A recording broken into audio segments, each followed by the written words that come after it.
So pledge of allegiance. I pledge allegiance to the flag of the United States of America and to the republic for which it stands, one nation, under God, indivisible, with liberty and justice for all.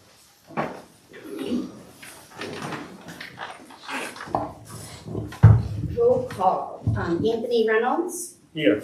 Eugene Sullivan. Here. Stephanie Euler. Here. Jonathan Smith. Here. Brian Venziano. Here.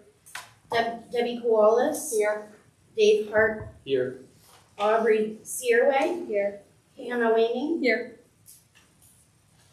Okay, approval of the minutes. Could I have a motion, please? So moved. Second. Any discussion? All those in favor? Perfect. Chair comments. Just got one. The golf team made the states, which is really, really impressive because lots of times we have just one or two of the kids make it, but this time the whole team did.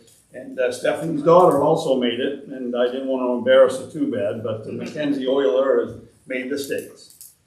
Kent Johnson is the coach, who's a friend of mine, so I got a shout out to him too. Okay, superintendent's report.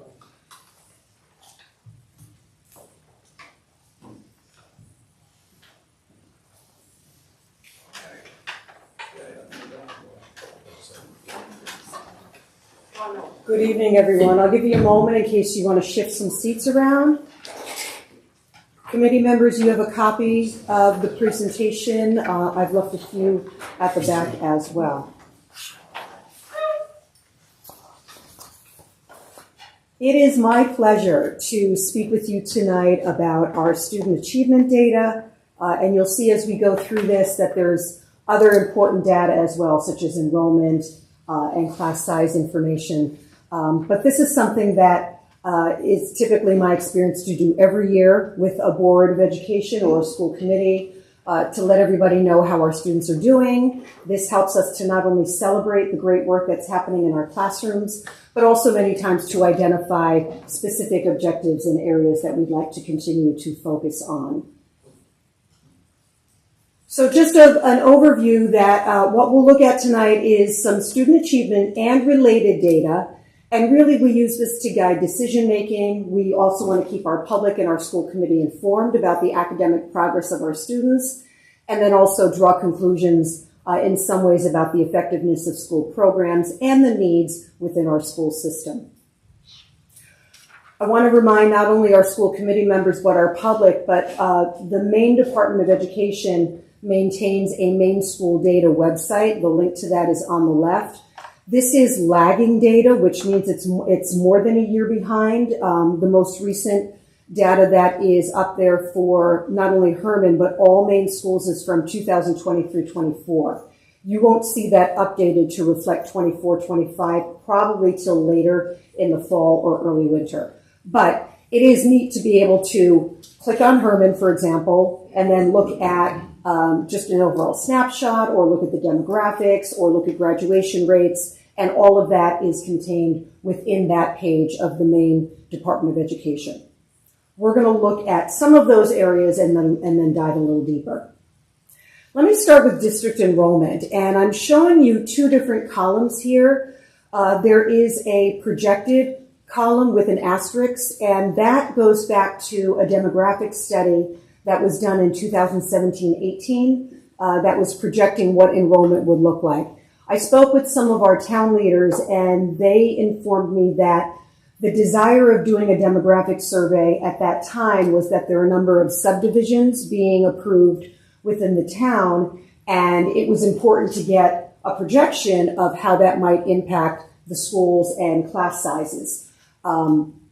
What I was also informed of is that many of those subdivisions where it was originally thought that they would go to young families with young children who would grow up through the system actually ended up going to more established families. And so, as you'll see here, we didn't necessarily see the growth in our classrooms that was projected, at least this far out from the study. So if I look at 24-25, last year, you'll see pre-K through 4 for elementary school. We were projected to have 563. Actually, we had 458, so it was off by more than 100 students. At the middle school, we were projected to have 366. We actually had 317, under by about 50 kids. Amazingly, it was spot on at the high school, and they projected 563, and that's where we were at. As we look at our current year, these numbers in the actual column are the numbers that we reported to the Maine Department of Education as of October 1st. These will eventually show up on that demographic profile that I just showed you. That certainly doesn't mean that that's where we will stay all year with enrollment, but this is our October numbers. Pre-K through 4 is 471, off by about 84. Middle school is about 315, off by about 80. And our high school is 528, off by about 24, 25 students.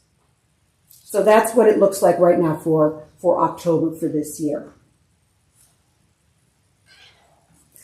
Thought it would be interesting to also include other enrollment data. So these numbers are factored into the slide that you saw earlier. Not only do we have children attending our schools from the Herman community and from our sending district of RSU 87 for high school, but we also have students who attend under a superintendent's agreement. This year so far, we have 37 students attending Herman from other communities, and we have 27 who are Herman students opting to go elsewhere. From a home instruction standpoint, we have 51 students who have submitted data into the Maine Department of Ed website affirming that they are receiving home instruction. I was able to pinpoint out 9 of those are first-year home instruction children. 42 of them are in a subsequent second or more year of having home instruction. And then I think I'm always interested in where are our students attending when it comes to private or independent schools. And you'll see we've listed Bangor Christian, Penobscot Christian, Guilford Christian, and is that pronounced Hezion Academy? Abaco was an academy students were attending last year. They don't have any of our children this year. If we look at class size and student-teacher ratio, I'm going to start with student-teacher ratio on the right-hand side. When the state looks at ratio, what they do is they take your overall student population and they divide it by the number of certificated staff, which not only includes your classroom teachers, it also includes your art teacher and your guidance counselor and your PE teacher. So I would suggest it's not necessarily an accurate representation of what your class sizes are looking like, but it is a number that gets reported. So our reported data from the Maine Department of Ed website shows that the elementary school has about a 13-to-1 student-teacher ratio. Same ratio for the middle school and about a 15 student ratio to 1 teacher at the high school. You'll see the Maine average data for the entire state is below that. But I think the more accurate number to look at is our class sizes. And so what I've done is I've taken kindergarten through grade 4 and I've given you the span, the lowest to the highest. So we have our lowest would be 14 students in a class, the highest is 19. In the middle school, that same range, the lowest is 14, the highest number is 22 students. And then what I did at the high school, since we have a lot of classes and lots of different wonderful offerings, the largest class sizes that we see are typically 22 to 24 students. Those are usually winding up in music classes such as steel pans and our phys ed classes. The lowest number of classes, the smallest number of students typically are showing up in world language and resource room classes, and those run between 5 and 8 students on the smaller end. So as we start to look at some performance metrics, I'm going to talk you through running records. I'll talk you through NWEA and the Maine through-year data, which is our standardized assessment that's required of Maine students. We'll talk through AP, Advanced Placement, SAT, take a look at graduation rate and post-graduation plans as is self-reported by our students.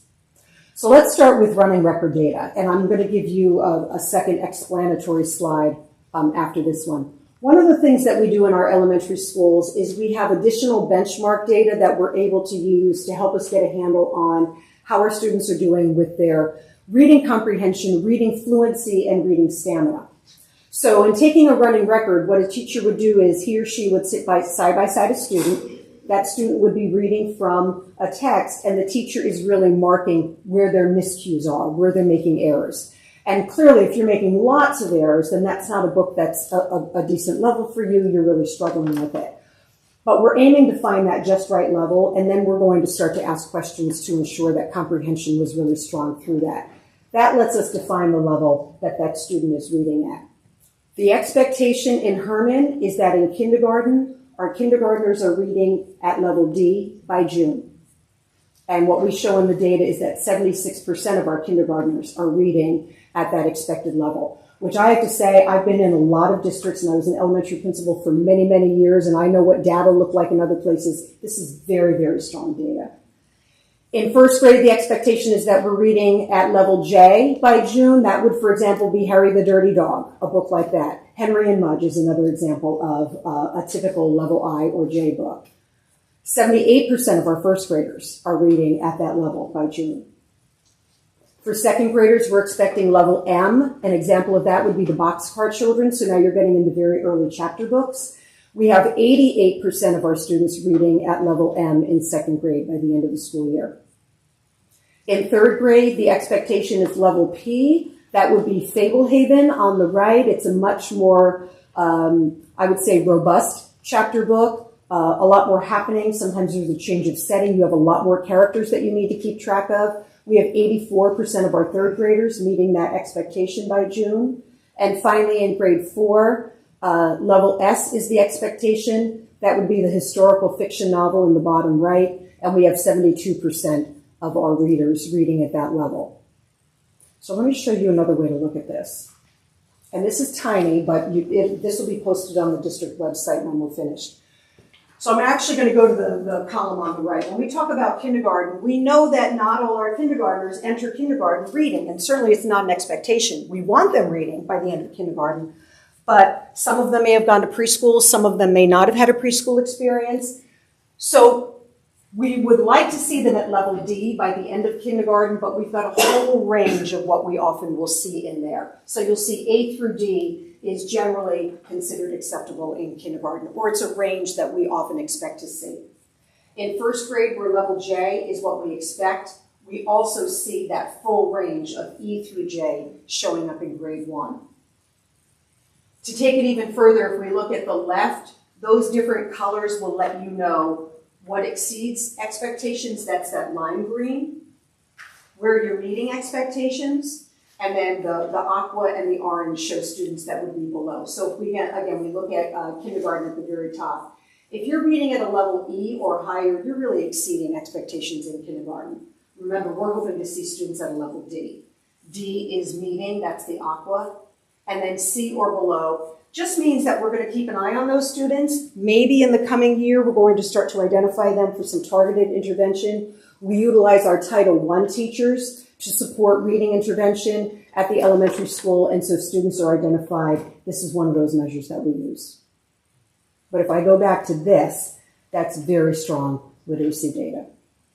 I'm also going to reference this in a bit because I've found over the years that our running record data often correlates quite truthfully with a lot of standardized testing data, and so I'm going to come back and remind us of this in a bit.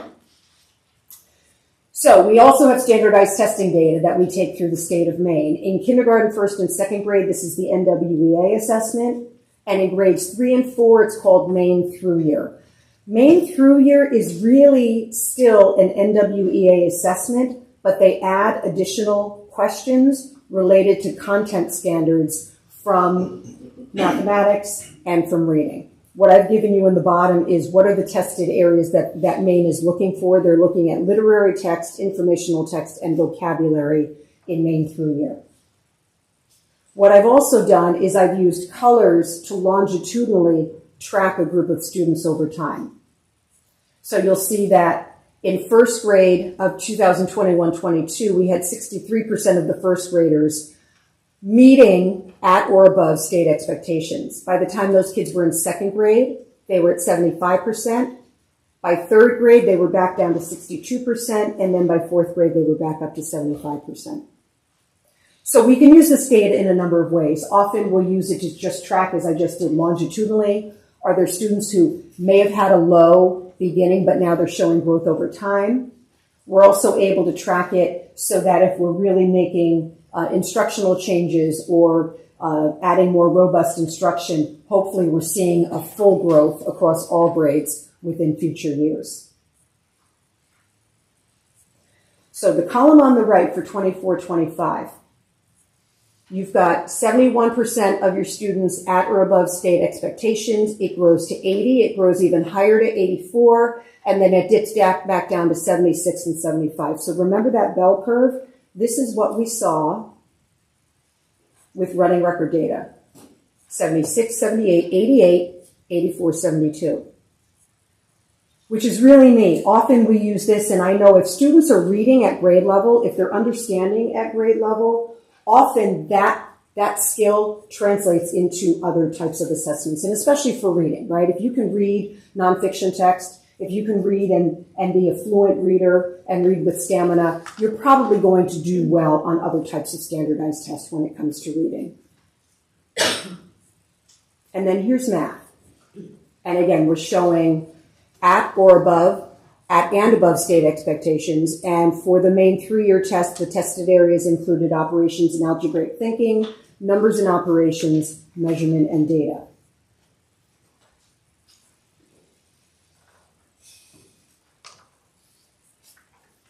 So then we move to middle school. So this is 5, 6, 7, and 8, and this is reading at and above state expectations. And we've got that performance on the right-hand side. Tested areas include literary text, informational text, and vocabulary. And here is math. Tested areas are operations and algebraic thinking, real and complex number systems, and geometry. And you'll see certainly that there is a dip as we get into 5th, 6th, and 7th grade, and then it comes up again a little bit more robustly in grade 8. Here's our high school data. In high school, it's only the 10th graders that are tested. Your tested areas are indicated down below.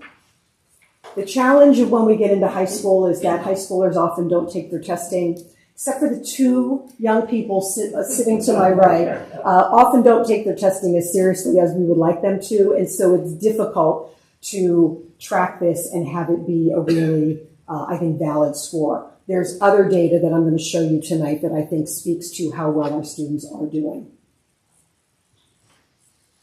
So one other way to look at our main 3-year data, and then I'll leave this and move on. I wanted to look at what was the state cutoff score and how did Hermann students compare to a state score, a state cutoff score. So the state defines 1,500 out of a maximum score of 1,600. If you've met 1,500, you've met the state cutoff for at or above. And then I've colored it green if we met that cutoff. And look, in reading, we're in very good shape here. The other thing that I've noted here, so there's a lot of data on this slide. I've given you what Herman's score was. So if I'm looking at 2024-25 in grade 3, the average score for Herman 3rd graders was 1508. That is 3 points higher than the state average. And the N means the number of 3rd graders in Herman who were tested. So we had 95 students tested. That was their average score, and their average score was 3 points higher than the state. You see some years it's lower, but we still managed to be above that 1,500 mark. For our 8th graders, 1505 was even with the state average. We had 75 students testing there. And then there's grade 10. At 1,500, we were below the state average, but we still met the cutoff. So there's just a lot in here that we can take a look at and analyze. This is math. Okay, so a little different, right? Grade 3 and 4, we knew those numbers were high from the earlier scores. Same thing. There's the average score of 1513. That was 8 points above the state average. We had 95 students testing in grade 3. But now we get down to grade 5, and 6 and 7, and not only are we below the state cutoff of 1,500, we're also below, except for grade 6 where we're even, we're below the state mean. We creep back up for grade 8, and then we stay up at grade 10. One of the things we've been talking about in trying to understand this data a little bit better is that by the time our students come to grade 8, we've had at least 3 years of what I would call leveled math instruction. So if you're a very strong math student, you're beginning to move into pre-algebra classes, algebra. We have a small number of our 8th graders taking geometry over at the high school this year. Board members, you've seen that data on separate slides. So one of the possible interpretations of this is that by the time we get to grade 8, we have a number of students performing at a very high level in math, and that may offset some of our other numbers in grade 8. I know you believe, like I, that I'd like to see all of our 8th graders performing in a very strong manner with regard to mathematics, and so this is something that when we have our upcoming in-service day this Friday, that the teachers at the middle school will be diving into this data and identifying not only students who would be good candidates for support, but then also redefining how they manage their lessons and how they're reteaching and providing more in-depth work so that we can really shore up some foundational skills here. Okay. SAT data, which I thought was really interesting. So there were no tests given in Herman during the 2021-22 school year. This is a lot of numbers. This is the slide that I think is way more engaging. So blue is the state average in Maine for SAT data. Red is our Herman average for SAT, and green is the national level. So you see in 2022, we were not only above the state of Maine, but we were above the national average for SAT. We dipped below in 23, and we've crept our way back up ever since. And now it's a really healthy increase over both state and national. What contributes to this, you might ask? Well, we're going to take a look at some of our AP data and the number of students that we've had in our AP classes. We know that if you're taking advanced placement classes, or if you're taking honors level classes, or if you're taking dual enrollment classes, where students are essentially earning college credit in a high school course, that you're being exposed to very strong reading expectations, writing expectations, speaking expectations, and those skills travel across to other content areas. So it doesn't just make you a strong English student, it makes you a strong history student and a science student and a math student. Here's some of our AP data. I did a look back of 5 years so you can see what were our total number of AP students. So in 2021 it was 34. This past year it was 68. So in 5 years you had that number double. How many exams were taken? So you see you had 68 students, but you had 78 exams taken because a lot of our students take more than one AP class, and so they sit for more than one AP exam. I've given you the number of AP exams that have a score of 3 or higher. Why does that matter? Because if you're applying to college, there are many colleges that will give you college credit if you earn at least a 3 on that AP test. And then the parents love that because it saves tuition money. And you don't have to sit for that entry-level class anymore. You can go to the next one up. And then how does that correlate to the percentage of the total exams that had a score of 3+? So not only did Herman High School double the number of students taking AP courses over 5 years, but they held it at 75% or higher, earning a 3+. I have to tell you, that is so unusual in a really positive way. Most of the time when we get more students to take the exam, which is always a goal, we expect over time that the scores may dip a little bit because you just have a lot more kids taking the test. Not so here. Now this is also on a yearly basis, and so as I look at next year's slides, you'll see that our number of AP classes is smaller, so our number of AP students may actually be smaller as well.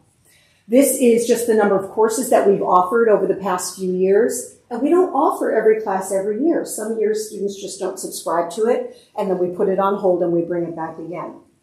So last year in 2024-25, human geography is always very popular. So we had 30 students in that class. This year currently we have 21 enrolled. AP Pre-Calc, which I have to tell you, the scores in that class are really phenomenal. 13 students enrolled last year, we have 10 enrolled this year. AP English Language, typically one of the Englishes runs every year. So this year it's English Language, which has a stronger focus on nonfiction. With 16 students, we're not running AP English Lit this year. And then we're running AP US Government and Politics. So we anticipate about 56 students if they all stay where they are. We may creep that up if we have new students move in or others move in. But generally, once we move past the first marking period, we don't see a lot of movement here. Another piece that I wanted to bring forward is that we have a really fine partnership with the University of Maine, and they trust us to offer sections of dual enrollment college level classes taught by our own Herman faculty. I was in English 101 this morning, which is a college level composition class taught by one of our own English teachers. We had 103 students registered, and that accounted for over 436 credit hours, which represents over $96,000 savings in tuition for those students who go to the University of Maine. That's a really, I think, not only a neat offering, it also is, I think, tremendous professional development for our teaching staff, because now not only are they teaching what is our approved high school curriculum, they're teaching a college-approved curriculum that the college will vet so that they can accurately provide college credit to the students who pass that class. So that's a real coup for us. Another piece of data I wanted to share, and I want to remind everybody, this is self-reported, and for a few years in 2020, 21, and 22, we have very incomplete data, so I didn't even list it there for you. But our guidance department is in the practice of surveying students at the end of the year to identify their post-graduation plans. If I look at just this past year with about 141 graduates, about 44% of them were aiming for a 4-year college, 40% of them aiming for a 2-year college, which means that you've got over 80% of your graduating class aiming for some form of 2-year or more university experience. We have about 13% going directly into the workplace and about 2% heading into the military. Mr. Walsh and I will be working with our guidance counselors to make sure we're tracking this moving forward, because the other thing we want to start to ask is, if you were aiming for a 4-year college, did you finish? And did you finish in 4 years? Because we know nationally, a lot of students start a 4-year program and they don't finish, or they don't finish in 4 years. And so now we're back to the money aspect of it, whether it's students working their way through college like I did, or students who are having their parents pay tuition. If you're not finishing in 4 years and there's an extra year, that becomes a real burden, particularly if there are other siblings in the home also working their way through school. Graduation rate, the green numbers for 2023 and 24 are from the Maine DOE website. I'm going to start with 2022 though. This number is not listed if you look, because Maine suppresses the data because we had fewer than 5 students not graduate. So if there's an N equal to, usually it's under 10 or under 20, they won't list the data because it becomes too easy to identify who those students might have been. So we're not listed there. For 2023, our graduation rate was 92.4%, which was 5.7 points higher than the state average. The 2024 graduation rate, 93.5, which was 5 points higher than the state average. We don't have Maine's data available yet. We know what our numbers look like, but what all states do, it's not just Maine. What they do is they look at the students who entered high school as freshmen and how many of those students finished 4 years later and graduated on time. And the thing that gets difficult for us to report out on is sometimes we have students move away or they move out of state. And sometimes they don't register in another public school and we can't track where they ended up. And that counts against us. If that student enrolls in another high school, it becomes that high school's graduation number and not ours. But we have a lot of students who move away with their family may end up in an independent school, may end up in an alternative school, may work for a bit and then return to school. And each of those kids that we're not able to track counts against us in our graduation rate if they're not walking with us or walking in someone else's ceremony. So if we take a look at some highlights, I'm going to come to AP, SAT, and some of our standardized test scores, among others. So I think, first of all, we can say that our Herman students are meeting Maine's learning standards, even though we don't assess in social studies, even though we don't assess in science in a way that I really can report out on. Board committee members, you have the science data, but the state tells us that we keep that confidential and we don't share that publicly. But we can look at other things like our graduation rate, our SAT data, the number of students who are taking higher level classes. And we know that, as demonstrated by passing standardized test scores and high graduation rates, that we can accurately say, I think, that we are meeting Maine learning standards. We certainly have success toward Herman High School's mission statement of preparing students for personal success in college, career, and community, as demonstrated by graduation rate, strong SAT scores, student enrollment in AP and dual enrollment classes, and students' self-disclosed intentions with their postgraduate ambitions. Our elementary school reading and math standardized test scores rose to above the state mean for the 24-25 year. Our running record scores are very strong, with more than 75% of our students in most grades reading at or above grade level expectations. Grade 8 and grade 10 standardized math scores are consistently above the state mean. Certainly grade 5 through 7 requires further investigation. Our SAT scores have risen above state and national averages, and our advanced placement performance is strong, with 75% of the tests taken earning scores of 3 or higher. What might our next steps be?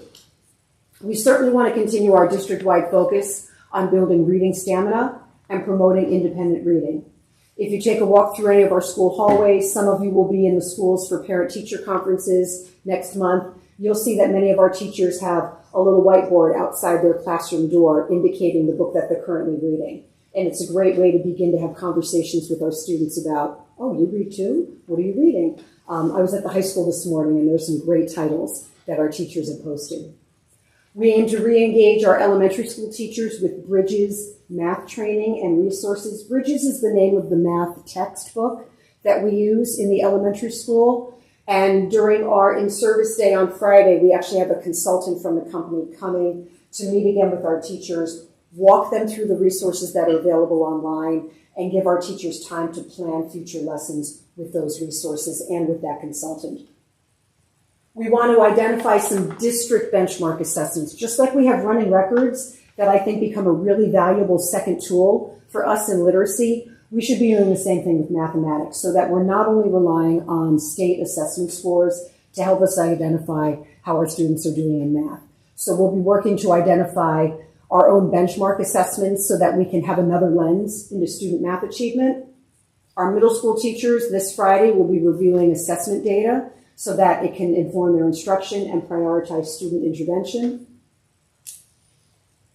Mr. Freeman is supporting the middle school's use of study hall, which it has an independent reading component to it and a math support component to it. He indicated that the number of books taken out of the school library at this point this year is higher than it was all through the months of school last year, so we're off to a great start there. And then there's that math intervention piece that we think will be very valuable. We're supporting the exploration work that's occurring at Herman High School. There's a committee looking at the building and the bell schedule to understand if this is the direction they want to continue to move in, or is there something else that better meets our needs at this current juncture. And we want to continue to implement the district goals that I spoke with you about last month, and that includes developing consistent rigor in our district math program, developing a curriculum renewal plan so that we can dive deeply into social studies, English language arts, science, mathematics, and really build a curriculum that supports our students and aims for high achievement. And create and implement a digital literacy program in K through 8 that promotes online literacy, technology use, and really just foundational informational literacy skills. So committee members, that's a lot. I don't know what you've typically seen in the past. This is the sort of thing that I often will do with our school committee members, and I just think it's important to remember that there's not any one particular assessment that lets us know how our kids are doing. Just like the kids in our family, we have lots of different ways to measure their success and their growth. So I've tried to hit at a couple of different things that we use to reflect back on, and as I said, I think we would be well served by identifying other math benchmark assessments that will give us another lens besides the standardized scores, so that we can continue to help students. I'm happy to take any questions you might have. Well, first of all, thank you, because we have not seen anything like this in previous years, and we've been inquiring about it, so thank you, because this is an amazing starting point. I was curious about the SAT data, because is that students that have taken it here at Herman? Because, and I should have asked you this ahead of time, I apologize, because oftentimes, for instance, this past weekend, there were several students that went to MCI to try to get higher scores, for instance. So I'm wondering, do other students take SATs here, or is this just our students? This is just our students. Okay. This is what gets reported back to our guidance office. Okay, good. So just ours, good. And were there a couple of trends, I think you had it as one of your highlights, in 5th and 7th grade math? It was read, I don't want to say across the board. Are there certain subjects that they're learning in those grades, I wonder? Yeah, those ones. Mm-hmm. You know, I think there are a number of things happening here, and I want to be careful not to draw too many conclusions because I've only been here since April, and I'm still learning an awful lot. One of the things I think that often happens is that you have 5th graders coming. It's just a different kind of school setting, right? We know that anytime you have a transition in a student's life, and a change of building is definitely a transition. They're coming from an elementary program where they probably have that same teacher for language arts and social studies and science, and now we're changing teachers. So that's one transition.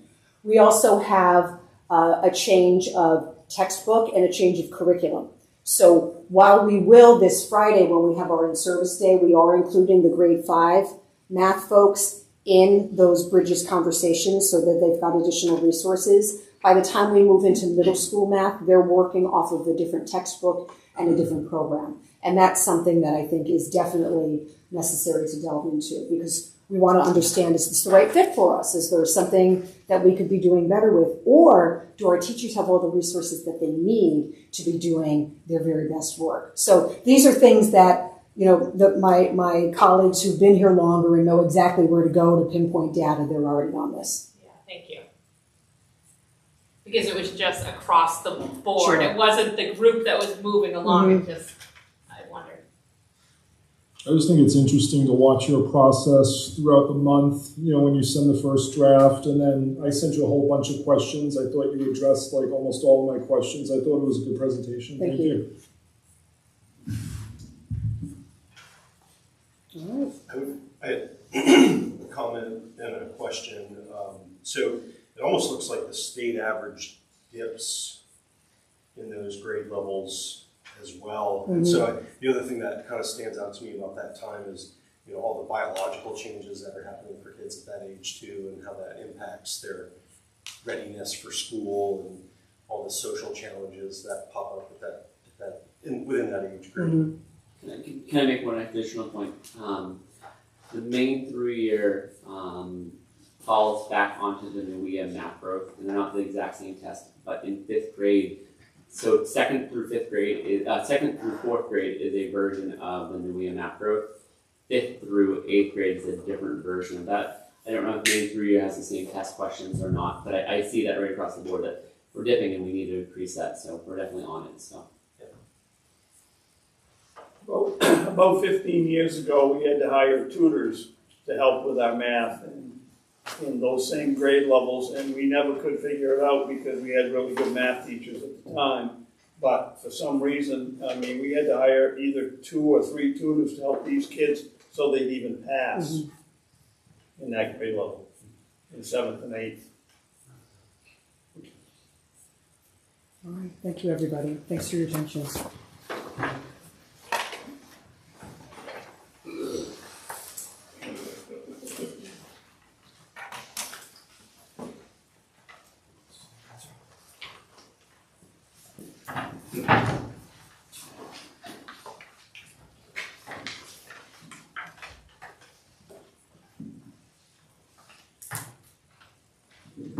Okay, student reports. October 13th is National Breast Cancer Awareness Day. Key Club will host our annual Walk for Cancer at 10 a.m. at Bangor City Forest, and all proceeds will be donated to the Breast Cancer Research Foundation. And this year we're hoping that they will double or triple like they've done in the last few years. We'll also be heading to the Humane Society to spend some time volunteering there this Friday on our day off. Last week was homecoming week. Seniors took first place, and over 360 students attended the homecoming dance. And as mentioned on this Friday on the 10th, the golf team has their state championship at the Tannis Golf Course. Cross country completed their Festival of Champions on Saturday. They did really well. Math team has their first meet this Wednesday, and parent-teacher conferences here are the 9th and the 16th from 3:30 to 7:30. Thank you. I will note one other thing. Cross country was very well dressed at the presentation the other day at the football game. They all came out all dressed exactly alike. So impressive. Okay, subcommittee reports. Brian or Barbara, which one you would like to handle this?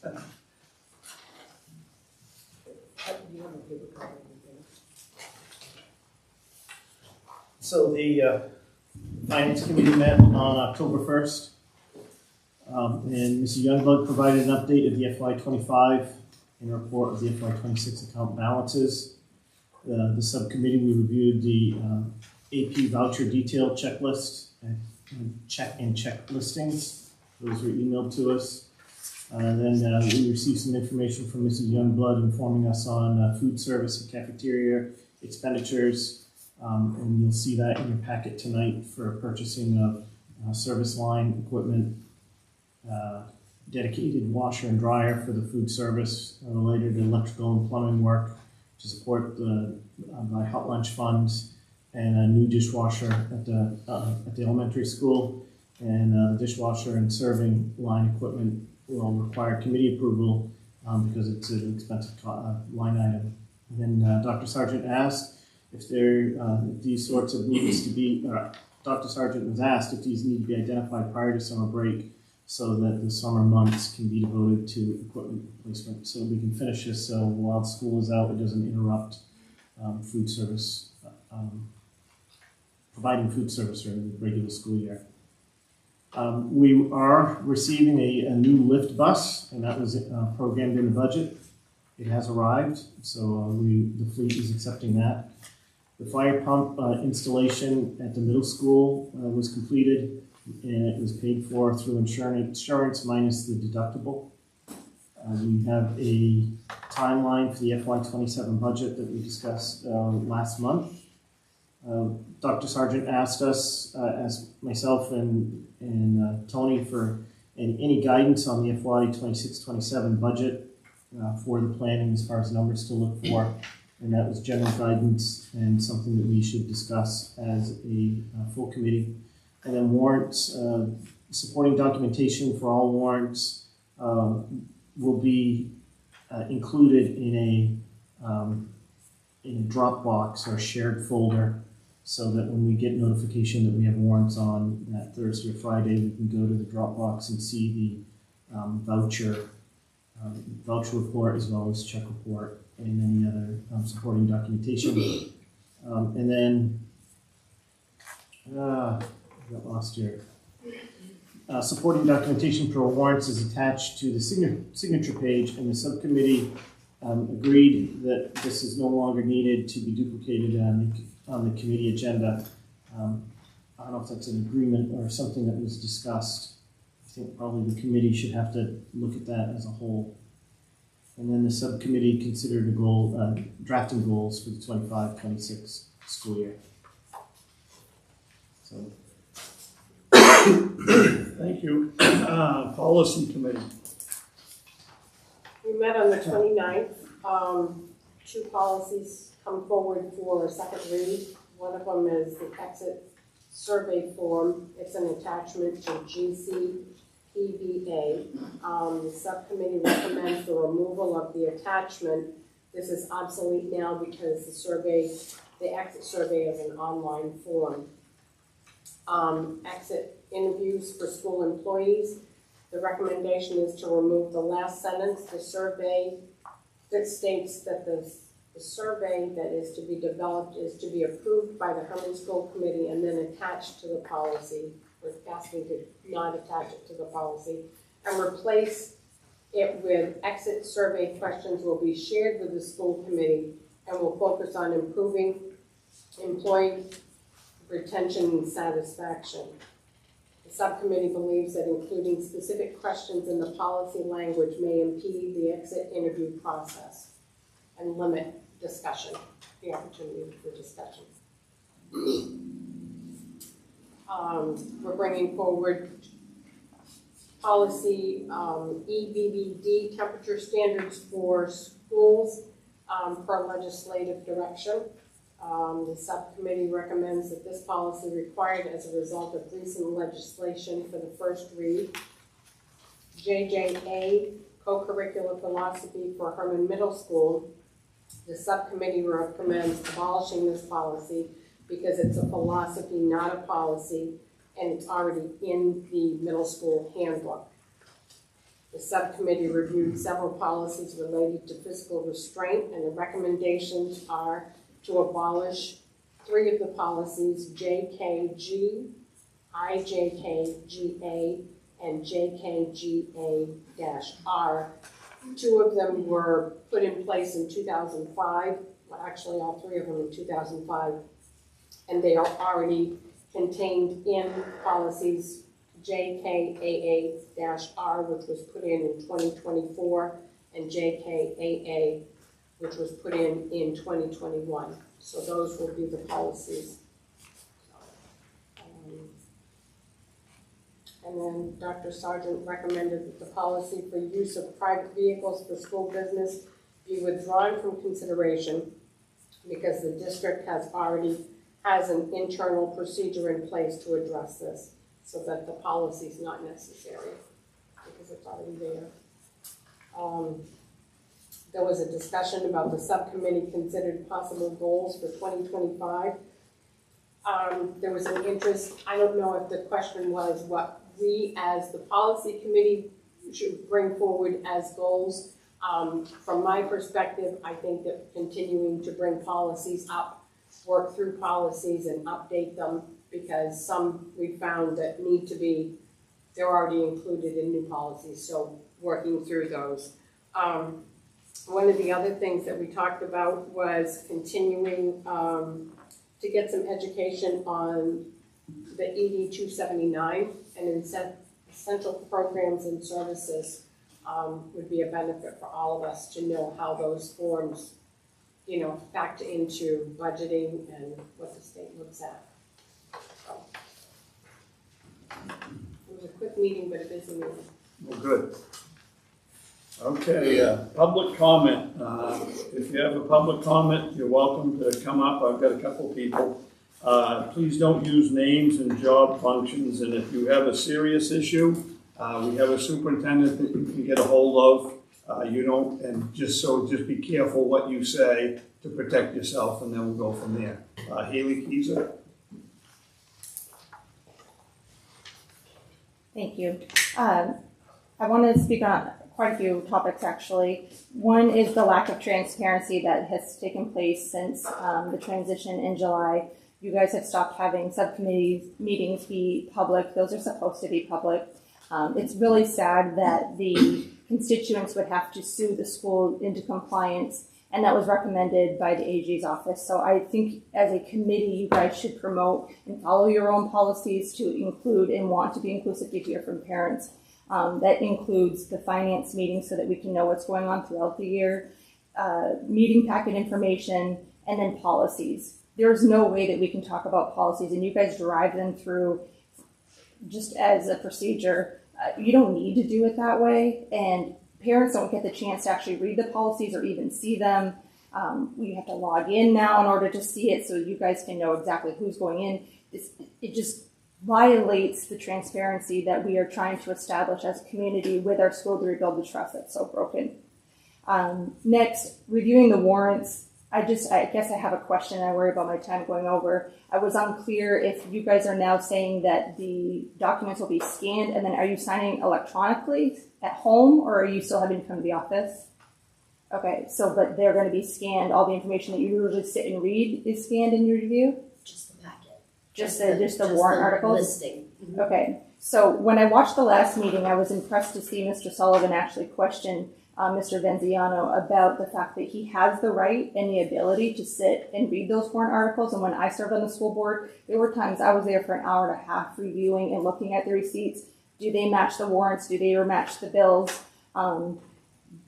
Over time, you build trust, and it got Jeannie. I don't know if it's her name. The process got much better and much smoother. There is no reason the budget has been approved that two of these school board members that typically do not sign these warrants, the bills need to be paid for this school. I have no idea why they don't sign them. It is your job to sit and review those bills. If it takes you an hour and a half, it takes you an hour and a half. That's part of your responsibility. Those who aren't doing it know who they are. The school is being sued for discrimination. I am a witness on that list. I have inquired about why I'm not being updated or know when I'm supposed to be appear in court. It won't look very good when I have to sit in a trial and have to explain that I don't even know I'm supposed to be there. So now I have to have a subpoena through the other who's suing us. I was a school board member. I don't know why you guys are not communicating when and where I'm supposed to be and when I'm supposed to know what I'm supposed to do. It just continues the lack of transparency and non-compliance. An update for Mr. Venziano from someone else. Baileyville has officially adopted the policy that fully implements the Title IX resolutions, and RSU 73 is prepared to fully adopt them on Thursday. And then lastly, I will end with a positive note. Two. One, I do want to give recognition for all of the things that I do have issues with. Your superintendent is volunteering. She's coming to games, and I am impressed, and those are things that I do feel are important for our town. And lastly, our middle school principal is a phenomenal leader, dedicated and balanced. He's professional, caring, and fair to all. He proactively communicates. He listens and responds in a timely manner. He has an open door and a welcoming approach to solutions. And his actions also match his word, which I find is restoring the trust in our community that we desperately need. He amplifies excellence. Thank you. Haley, just to, not that I'm disagreeing with you, I just want to point out that there is a first reading on all the policies and a second reading for us voted on. So there is a month for the people to look into the policies, and I'm not going to, I'm not trying to disagree. I just wanted to point that out. I do. If you look at MSMA's or MSBA's outline of the policy, you guys can go over them multiple times before they actually go through the first reading and then approval. I know that's not how it's done, but that's how it should be done, and it's how it can be done. Most of the time, I just say work smarter, not harder. Have an open policy meeting. Do it when you're not in a full meeting so things can go more smoothly when you're here. I understand your complaints. I just wanted to point that out. Yes, yeah. We still have had 3 signatures on all the warrants, but so we are still working through that, but hopefully we'll get that straightened out at some point. Well, thank you 3 for going. Well, thank you. Okay, Mike Young. Thank you. I didn't come prepared with any specific remarks tonight. I'd like to begin, if it's appropriate, just to ask a couple of questions, if I may. The questions pertain to the financial side of operating the school district.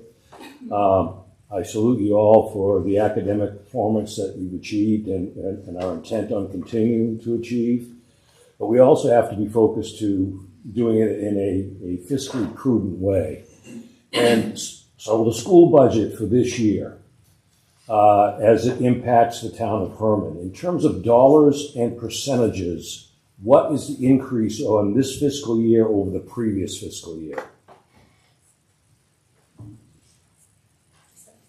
It's 4.34%. I'm sorry? 4.34%. 4.34%? Across the board. There was also the local share increase was 4.34. Right. The decimals go up. Yeah.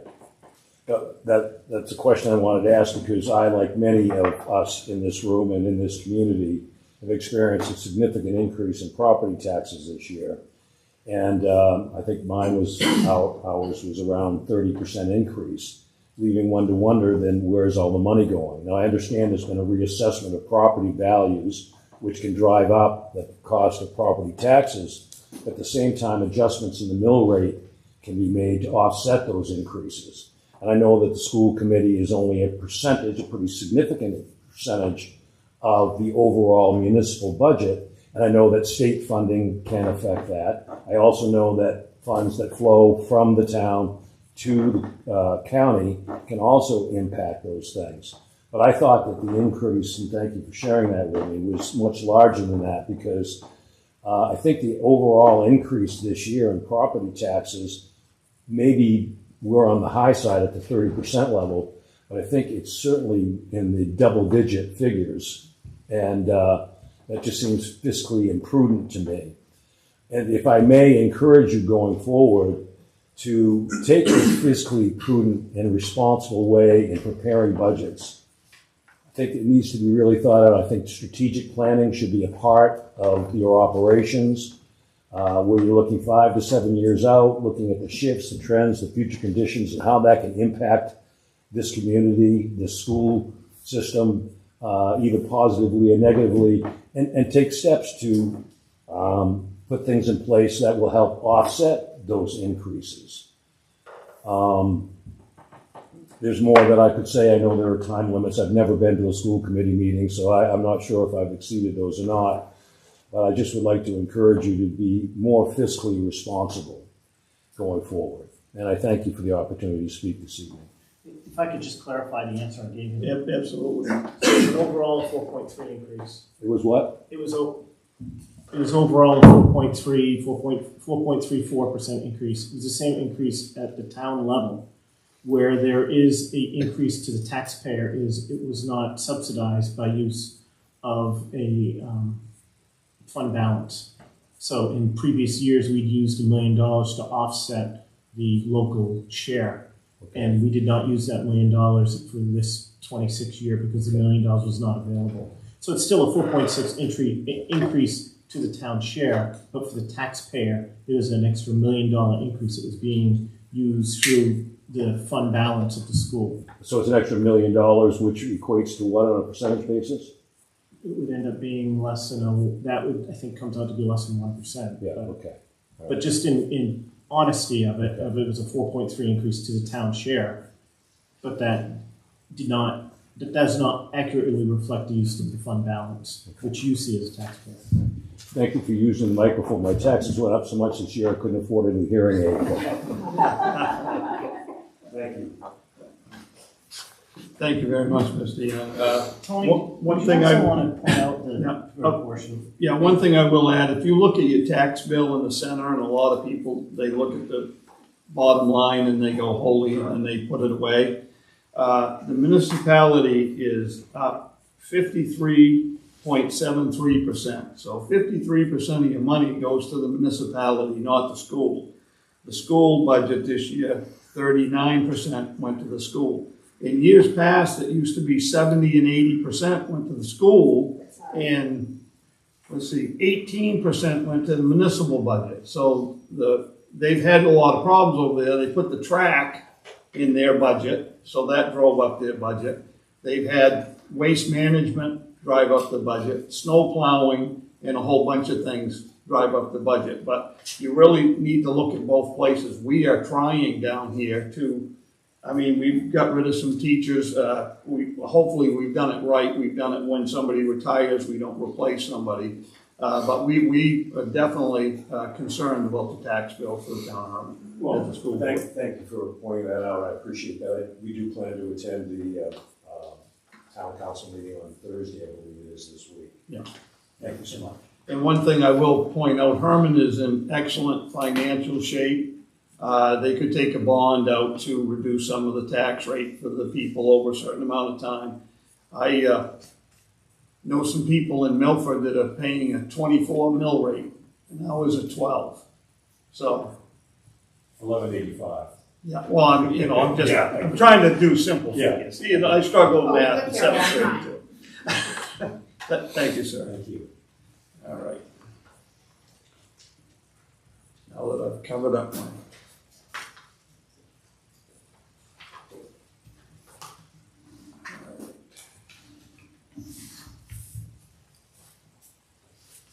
where am I? I can't find it. Okay. Yeah, business finance. I need a motion to approve $500 to Herman Middle School. So for supplies for a doctor, and I'm not gonna try to pronounce the last name. Zach Radusky. Sounds like Kyle Yastrzemski. Are we taking them as a group? We can. Yeah. I'd rather not. There's one of them that we have to, the last one. We have to amend and I probably have to abstain. Okay. But we can take the first three. That would be great. Did you make a motion on that, Jean, for the first three? I apologize. Yeah, so I move to approve the donations, the first three. The one you said, the 500 to the 2 Duran school classrooms from Brent Hartley and the 250 to the Duran school classroom from the China Savings Bank. Second? Any discussion? All those in favor? Abstentions? It's a good idea, but we'll just abstain because it's elementary school. Gotcha. Okay. Motion on Eugene Sullivan. So moved. Could I do a motion to amend Eugene Sullivan, because it was my wife Jennifer Sullivan? Oh, sure, I'm sure you can. So I move to amend $300 approximate value of school supplies to the Duran School from Jennifer Sullivan. If you can abstain, you can. Oh, I can't do I the don't motion. think you can. Okay. Can somebody else do that? I'll move to amend the school from Eugene Sullivan to Jennifer Sullivan. Okay, go ahead. Second? Okay. Any discussion? All those in favor? Thank your wife for us. I will. And I'll abstain for personal relationship. All right, move to approve the superintendent's recommendation. I need a motion on that one for the dishwasher. Move to approve? Second. Any discussion? Just to confirm, this comes solely out of food service funds. Right. Not a, yeah.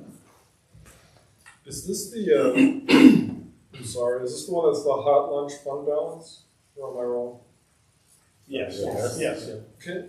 I should have emailed you, but how much is in that balance? I've never asked. Do we have enough? We have enough. I don't know the exact number off the top of my head, but we definitely have enough. Will this like deplete it or? It will not. Any other discussion? All those in favor? Abstentions? Yeah. All right. And I need a motion to purchase the serving line equipment. So moved. Yeah. Second? Okay. Any discussion? Just confirm this is from the food service fund and the funds are available. Correct. All those in favor? And abstentions. All right, good. We got through that one. All right, second reading of policies. Move to approve the second reading to amend GCPBA. Second. Okay. Any discussion? All those in favor? Unanimous.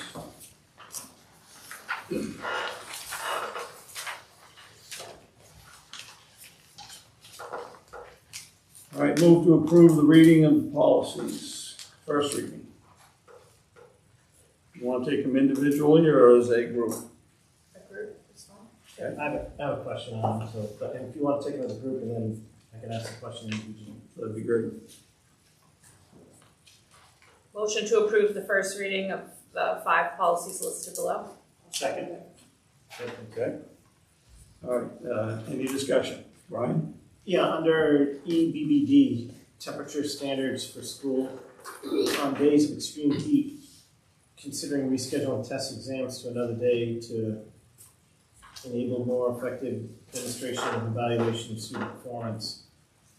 Is that needed to be in there? I think that opens us up, and when we're going to get extreme heat, usually at the end of the school year, and I'm afraid that could put us in some jeopardy when you're getting near the end of the school year, you got finals, and sometimes you just got to do it. And when you put that in a policy like that, if there is a problem with the student passing the test, they can reference back here and say it was extreme heat. So I have concerns about having that in there. Thank you. We can certainly bring that back when we have discussion about it for second read and see if maybe we don't remove it as the policy comes forward for second read next month. Thank you. Yeah, I appreciate that. Okay, any other discussion? Okay, Under JKG, abolishing restraints, are restraints covered in another policy? They are.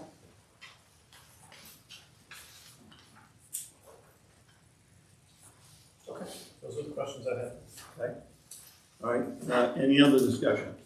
All those in favor? Perfect. All right, personnel, resignation. That's just for us to know. Okay, employment. I need some motion for employment. I move to approve the superintendent's recommendation to employ the following. Should we take them as a group? Yeah. Hannah Gagnon, Ed Tech Resource, Mackenzie Stepp, Ed Tech Resource, David Knowlton, van driver, Teresa Rankus, van driver. Second? Okay, Oh, van rider, sorry. any discussion? All those in favor? All right, extracurricular positions. I move to approve, you want a motion? Yes, I move please. to approve the superintendent's recommendation to employ the following for 25-26. Andrew Sumner, IEP coordinator. Okay, do I have a second? Second? Any discussion? Is this a new position? Or who is it? It is not a new position. We often have a few people serving in that role, and Mr. Mason has recommended that Mr. Sumner take on one of what is several coordinator positions. So this ends up being a stipend position? That's correct. Any other discussion? All those in favor? All right, and then I need a motion for Herman Middle School co-curricular athletic position. I move to approve the superintendent's recommendation to employ the following: Madison Smith, ball cheering volunteer. Second. Any discussion? The only thing is fall cheering is almost over, so I appreciate Dr. Sargent ensuring that all winter ones are approved. So thank you for I know you're bringing it up to speed. But I would anticipate that November, we would be approving most likely all winter positions. So thank you for ensuring that. Okay, sure. Any other discussion? All those in favor? Good. Job descriptions. But before we I go think to so. can I ask you, Oh, I'm sorry, yes. That was, the fall cheering was the first one. Now we've got to do the cheering coach. I move to approve the superintendent's recommendation to employ the following for 25-26: Madison Smith, HMS cheering coach. Thank you. Second. Second. Any discussion? All those in favor? Sorry, I skipped one. Okay, job descriptions. we'll abstain because it's middle school. Oh, I'm sorry, abstentions? Okay, it's okay, Tony. Oh, yeah. It's okay. Who was it? Yeah, and Stephanie seconded. Sorry. Job descriptions. I move to approve the job descriptions as presented. Second? Okay, any discussion? All those in favor? Good. Instruction program, old business, new business. Yes, new business, committee goals.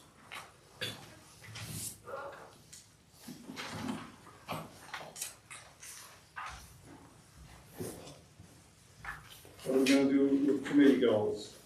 Got some ideas. Oh, great. So, can you repeat your name? I'm sorry. Mike Young. Mr. Young, it's kind of related to what you were talking about. So thank you for bringing it up. No, I just feel like I'm kind of new. Obviously, I feel like I'm decently good at my own personal budget. But like a school budget's it's a completely different thing. And I'm learning as I go.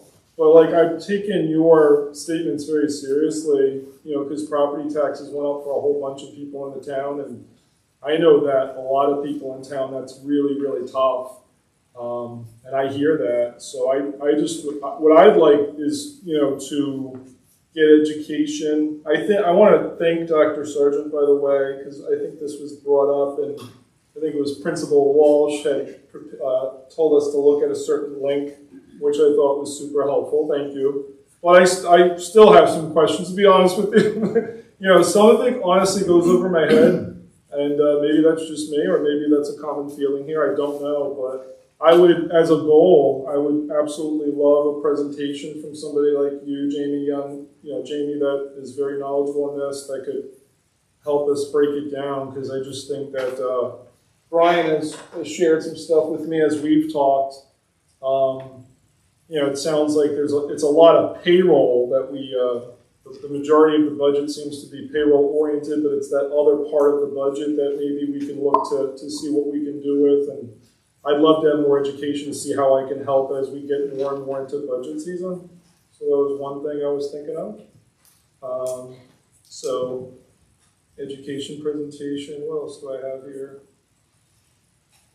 Well, that was my big one for goals. Oh yeah, the other thing was, I think in years past, it's my understanding that, like for example, maybe last year, it was the school committee that brought forward goals. And I think there were those 4 goals that were listed in our packet. But now, Dr. Sargent's done that impressive presentation with the district goals and our strategic plan.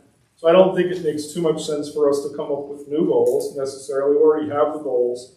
But I'm kind of thinking about like just regular, frequent check-ins with her goals, maybe monthly, put it on the agenda. How are we doing? Just checking in with each and every goal, and just maybe a short, doesn't even have to be a presentation, but just how are we doing with, whatever it is. Energy audit, did we do some calls here? Did we do some calls there? Because apparently that wasn't in the budget, but maybe we could just, put it out there. How are we doing with each and every one? So those are the 2 things I was thinking of. Thanks for listening.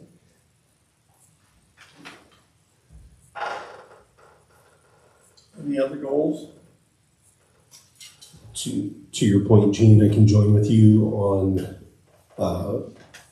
looking for training in financial literacy as far as school departments are concerned. And this came up in our meeting where so I'm part of the policy subcommittee, and I would appreciate cross-training amongst the core components of all the subcommittees, so that there's just more fluidity, I think, between all the work we have to do together. So I'm just more fluent in those things when we get here. So I know that came up for us in our discussion.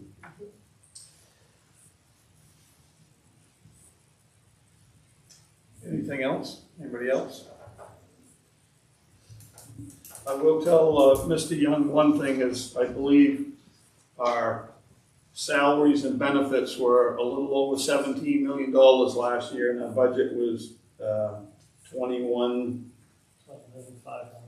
Yeah. FY26 is 20.5. 20.5. So you can see where we're pretty much trapped in a lot of things with just the people we hire and the benefit packages. And unfortunately, the benefit packages will be going up again with the insurance companies for insurance for all of our workers. So, but we will do the best we can. All right, MSBA resolution. That's on the agenda.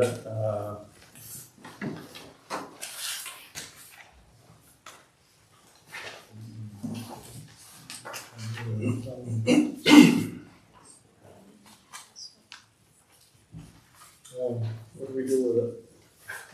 Dr. Samuel? Well, you have a delegate, so, and I guess you'd like some direction. That's 100% right. I had some questions. I didn't. Do you go one by one, or how do you want to do it? Yeah, go ahead. Yeah. Well, number 3, under new proposed resolutions on page 1, where it says immigrant students. I'm trying to find the line here. Oh, okay. It actually looks like it got corrected. Originally it said regardless of their education, I thought, status, but it got changed. So it got changed. Okay. I thought it was originally a typo there. Yeah, I'm personally fine with the first 3 proposed resolutions. I think that number 3, though, immigrant students is, I guess my only concern would be whether or not there could be impact on federal funding if we send that down. I don't know if anybody shares that concern. But other than that, the first 2 I would be fine with. Any thoughts on that? Or?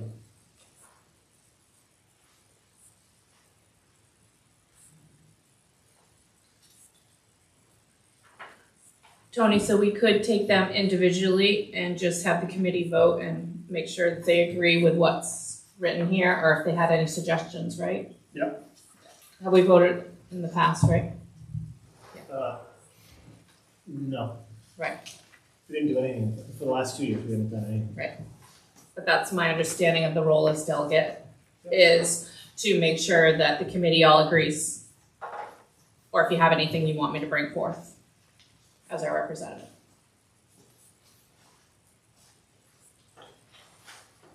So what do you want to do? Make a motion one by one? 1, 2, and 3, yes, 1, please. 2, and 3? Yeah. You want to take them? Okay, I move to approve the new proposed resolutions as presented on page 1.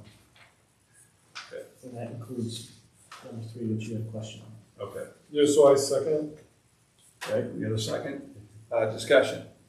Sorry I did that out of order, guys. But, No, that's fine. That's fine. you started it, that's what we needed. no, so just that, I guess in terms of the immigrant students one, I guess my only concern is whether or not there's a risk of losing federal funding if we promote that. Okay. But other than that, I guess that's all I have for that.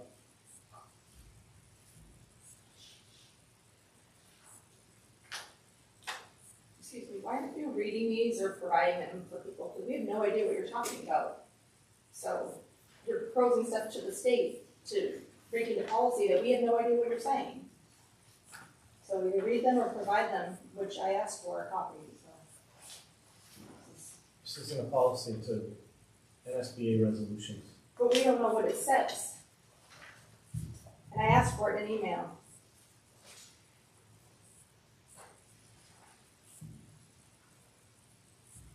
When are you going down to the? It's virtual next weekend, not this next. So you've got to have an answer now, not in a month from now. Because this is the second time it's been on the agenda. Yeah. All right, any other discussion?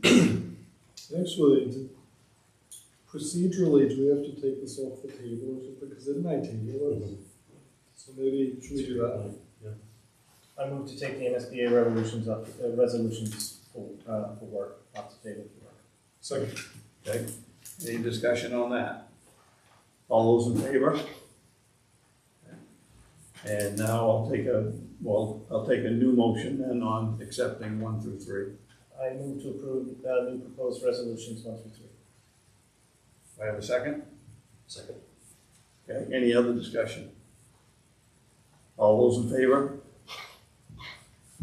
Okay, all set. And the next one is adjournment.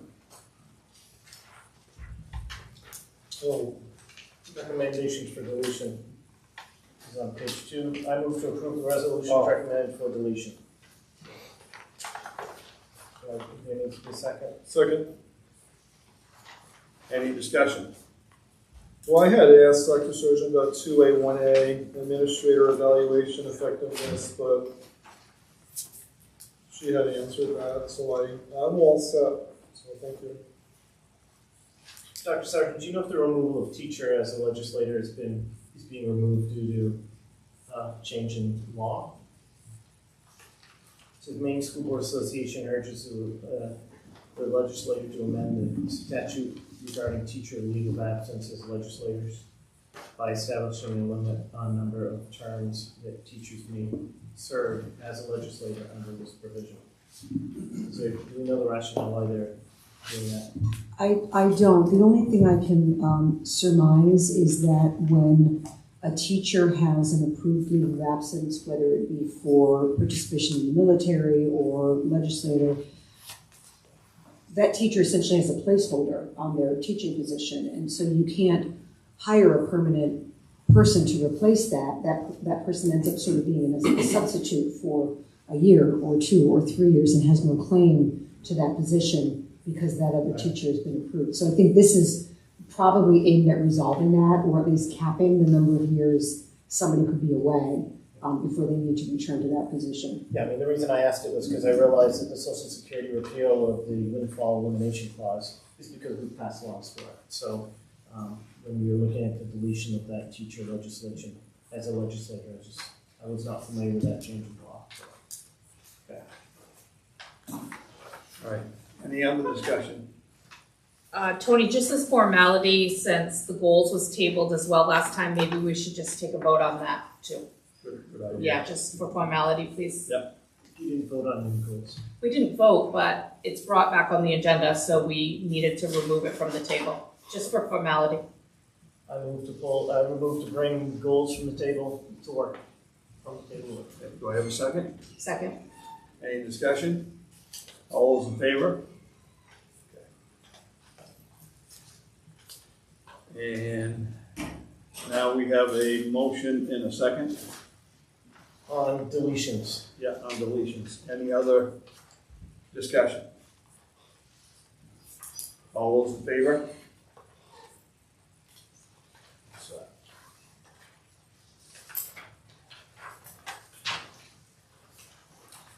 I do have a couple questions on the rewrites, but I move to approve the MSBA resolutions on the rewrites as presented. Okay. Second? Okay. Any discussion? I'm sorry. Sorry. Did we skip them? I thought edits was its own category. Oh, I skipped edits. I apologize. You were correct. You were correct. Yeah, well, I went right by edits. So, But we're on deletion, or where are we? Rewrites? we were on rewrites. We can do rewrites and come back to edits. Yep. Or Which is fine. Yep, That's fine. right, so we'll stick with rewrites. Under board teacher relations, Dr. Sargent, do you know any reason why that is being replaced in that way? I do not.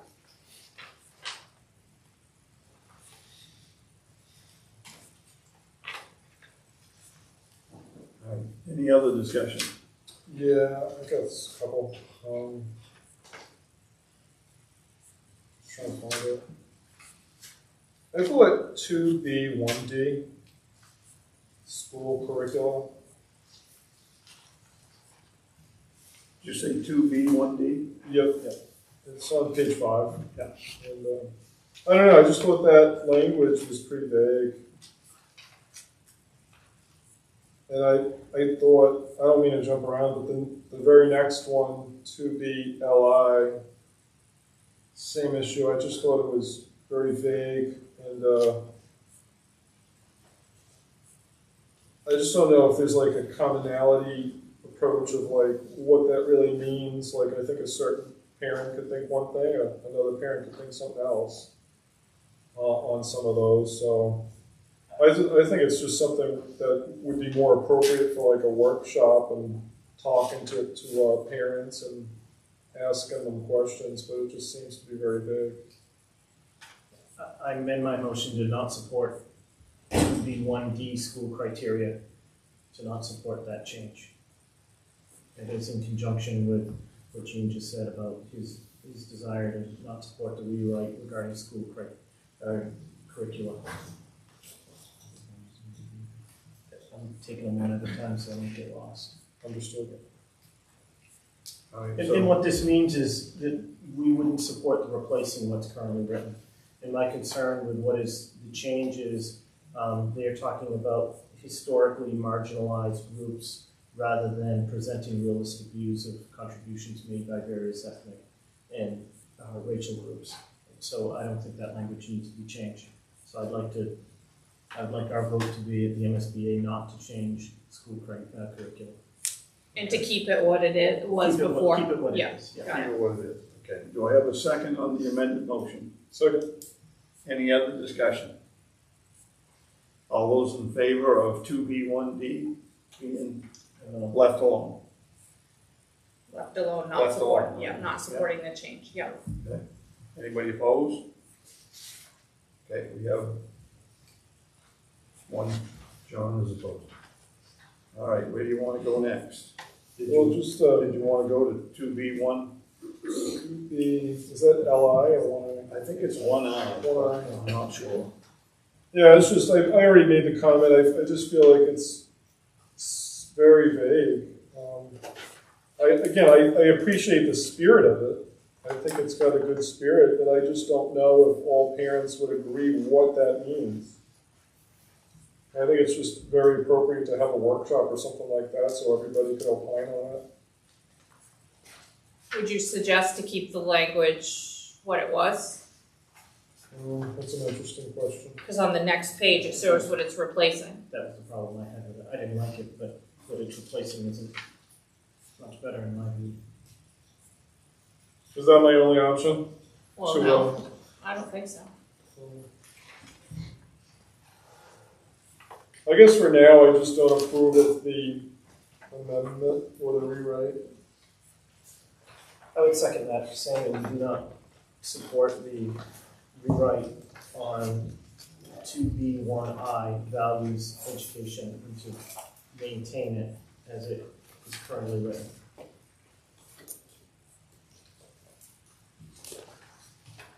Can we make a motion to say we don't like either option?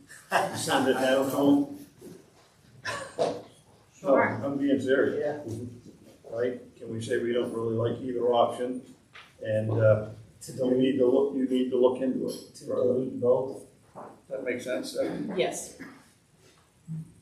I follow you. I would vote no, and then under discussion, I would say that we don't like either option. Yes. Keep it that simple, right? Correct. All right, so you guys want to make that motion in second? How would that be? You're not asking me to do the wordsmithing, because Yeah. I'm terrible at I it. know, I'm trying to think that through. So,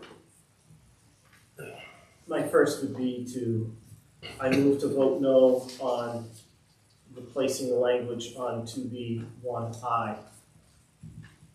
Just a second. All those in favor? All those opposed? Okay. There's just a clause in there that, to me, allows for individual differences and interpretations, and so the very last sentence, values that are central to a democratic society can be discussed and nurtured among students to help them develop and clarify their own values. So I think, again, I think that can elevate, or that, like, these are lofty principles, and within the context of education, people can, quote, develop and clarify their own values, and that can occur in the context of the family, with students they agree and disagree with. I personally like where this is leading. I do understand it's vague, but I like the loftiness, so that's my no. Okay. Under what it replaces. Yeah, I think it. Because as you bring that up, I do think it's important that we do have a resolution that supports values in education. It's just how it's written. And I tend to do more of a black and white type of writing it out. But yeah.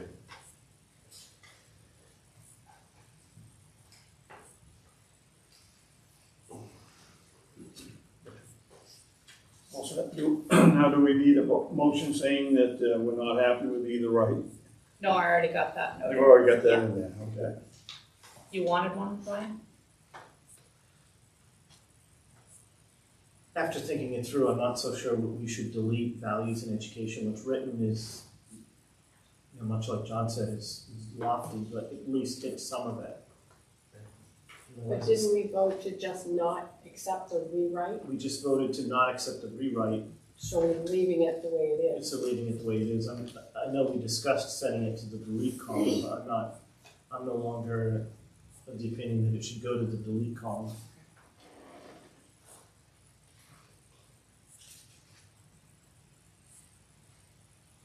Are we able to move on to another one?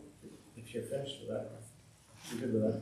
I'm good with that one. And I'm unclear on the guidance that you guys wanted me on that one though, because the Just vote no on that. was, yeah. Just no on the replace. Okay. Okay, did you have another one, Gene? yeah, there's a couple more. Thank you guys. On page 6, 2B, 2A, accountability, school board self-evaluation. I don't even know if I'm necessarily opposed to this. I just had to read it like 10 times, and I can't quite grasp it. So I just don't know if it's well written enough for me to understand what it's saying. But that could be a me problem.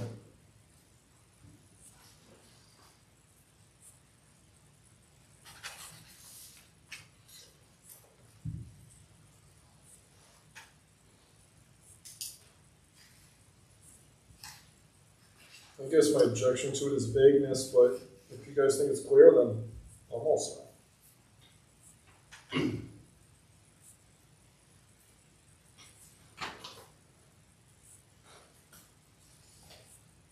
Are you looking for examples of standards and criteria? Well, am I evaluating myself? Or are you evaluating me? I'm evaluating you. Right now, John's evaluating. Is the whole board evaluating me? I just don't get it. And I keep reading it. I read it as when we're supposed to do school board self-evaluation of, for example, we write our goals, and then we self-evaluate, are we achieving those goals? Oh, as a body. As a body, Okay. yeah, rather than the terminology of accountability. It is, the accountability is equally as vague, but at least by changing it to school board self-evaluation, accountability versus evaluation. Before you can hold yourself accountable, you have to evaluate what you've done. I mean, I realize it's somewhat semantics, but. Okay, I have nothing further on that one. I do have others, but I'm done on that one. Yeah, you keep on going. Keep going then, yeah. All right. Where is it? Gotta find it. 2B, 5B. Learning support on page 6. This one really threw me. And then, like, at the end where it says funding should be provided to support implementation, just yet again going back to, like, schools and budget, and seems like we would need more data to assess whether this is the best use of existing resources. Do you have any input on that, Dr. Sargent? It deals with the student loss, we call it the summer slide, and, there's a bunch of other terms in there. I believe what the Maine School Boards Association is looking for is guidance about what they should be taking to state level conversations, so that when it gets to learning support and they've recommended a rewrite of that, this is a conversation that they would be taking to their state legislature to ask for state and or federal funding to trickle back down to schools to address students who experience learning loss. I'm with Eugene in the sense that there isn't anything in the change that I'm opposed to. I struggle to find to justify the difference between what is proposed and what it replaces. In addition, I just don't feel like there's a standard regarding the language. prolonged absence, whatever the cause, I would think that there should be some good cause, right?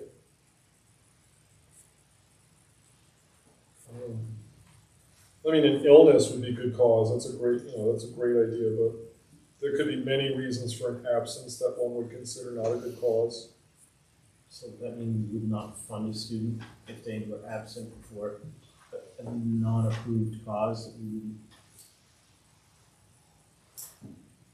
I think that would be more of an attendance piece rather than are we going to fund to help them? We obviously want to help them, so we're asking for state and federal funds to provide that assistance.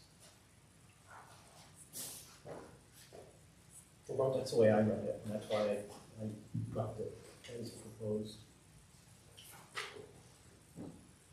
Okay, I have nothing else on that one. Is everybody else all set on that?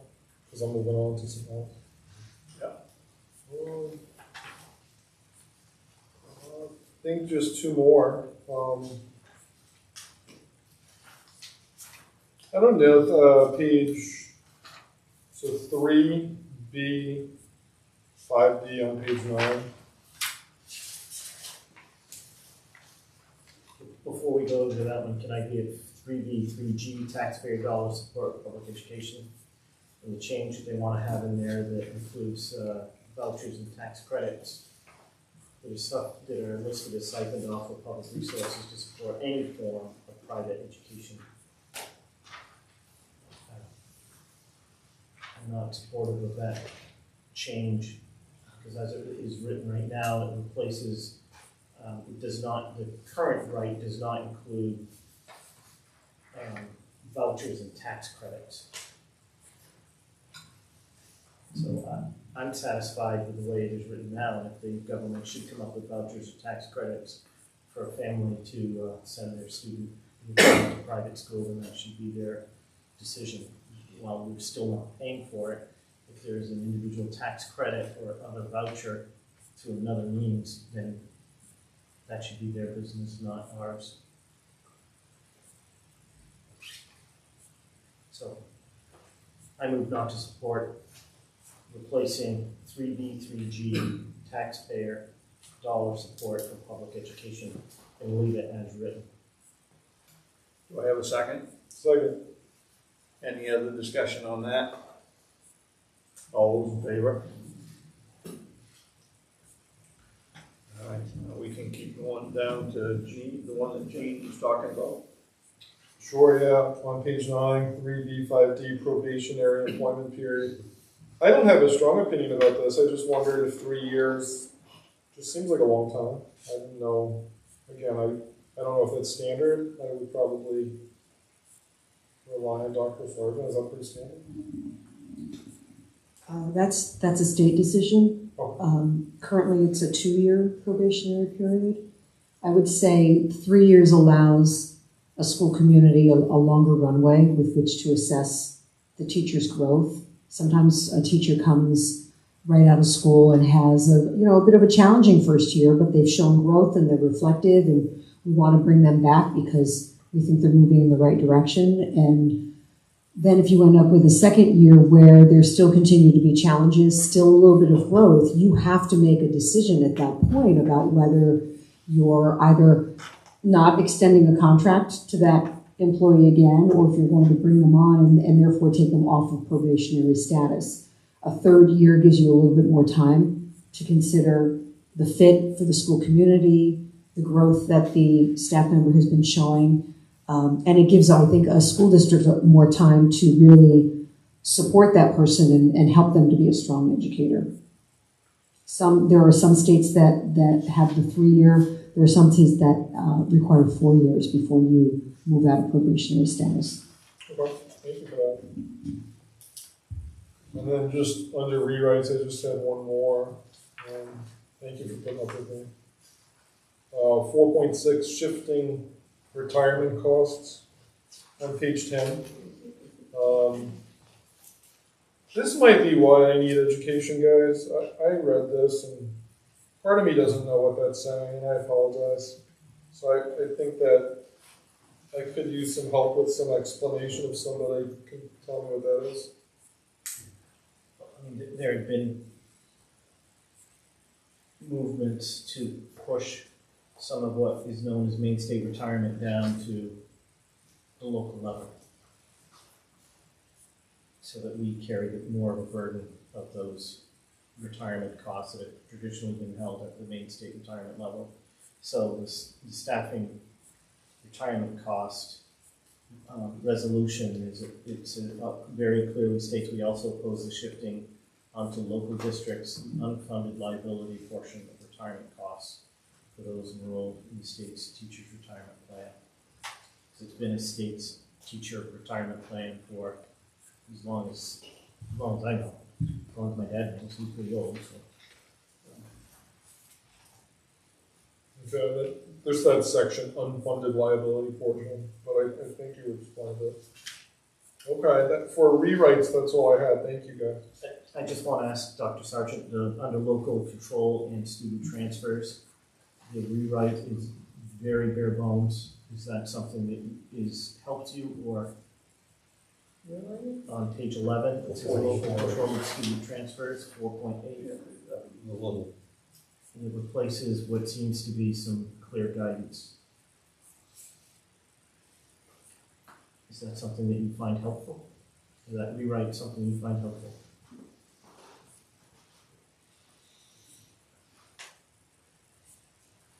Yes, I do. Okay. So those were the rewrites. I guess we need to go back to edits. Yeah. Which was on page 2. Okay. Giving you a motion.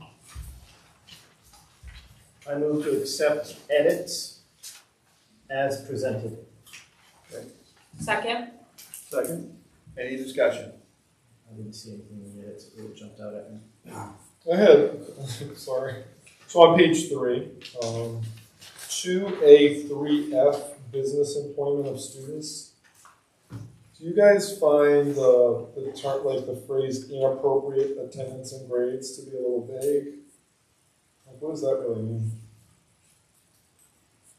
That could mean one thing to me and one thing to Brian.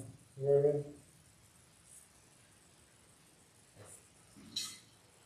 Is there better language we could use?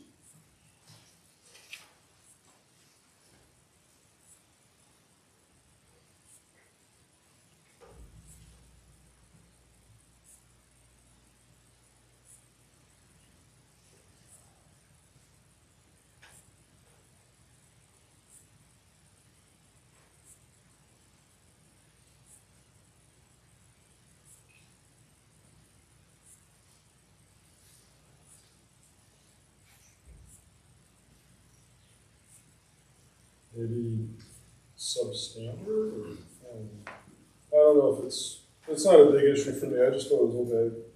It's saying that if you have a student that does not have the proper attendance and grades, therefore inappropriate attendance and grades, it'll limit the work permit for students that do not have the appropriate attendance and grades. Is it C inappropriate? You know, or is it B appropriate? I don't know what it is.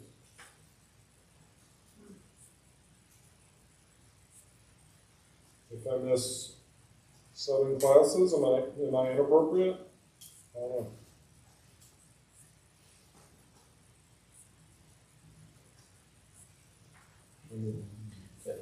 No, I mean,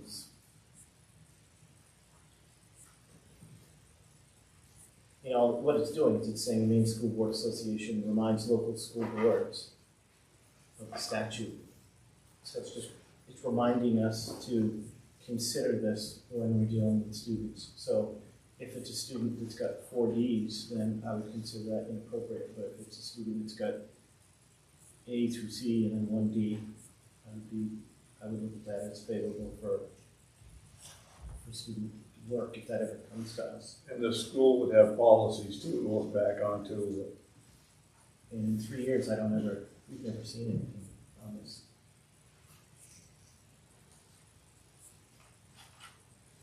Regarding employment of students during the school year. I will say your use of the word substandard made sense to me. In my ear, it's like it's less loaded than the word inappropriate. You know, I guess we might be splitting hairs, but it made sense to me when you said that. I would support that rewrite. Okay, so replace inappropriate with substandard. You know that one? Okay, Stephanie? Sounds good. Sure. Sure, go for it. I make a motion on 2A3F to replace the word inappropriate with substandard. Second. Any discussion on that? All in favor? Good. And then, like on page 3B1D copyright, I don't know if these are vetted through legal.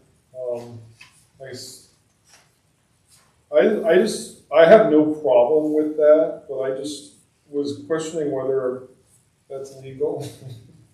Like, can you circumvent a license agreement? I don't know, but to the extent that that's what you want to do, it's not like I disagree with the content. I just was wondering if that's legal. Because I understand fair use, but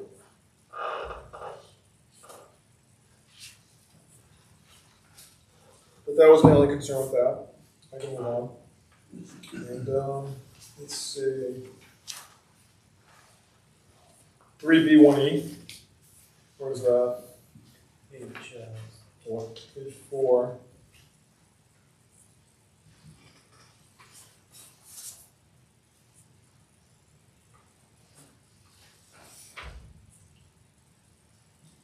Staff development workshops sponsored by the Maine Department of Education and other educational opportunities to be conducted outside of instructional time.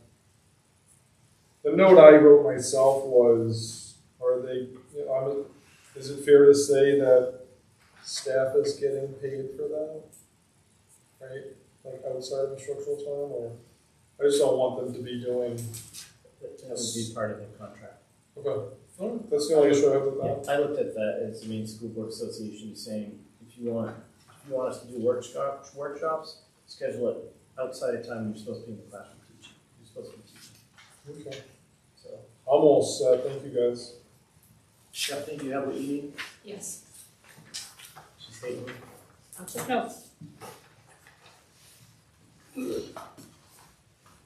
All set. Did we need a motion to approve all the edits, or did we kind of already do that in I thought we were doing them individually. Oh, we just approved all the. all the edits?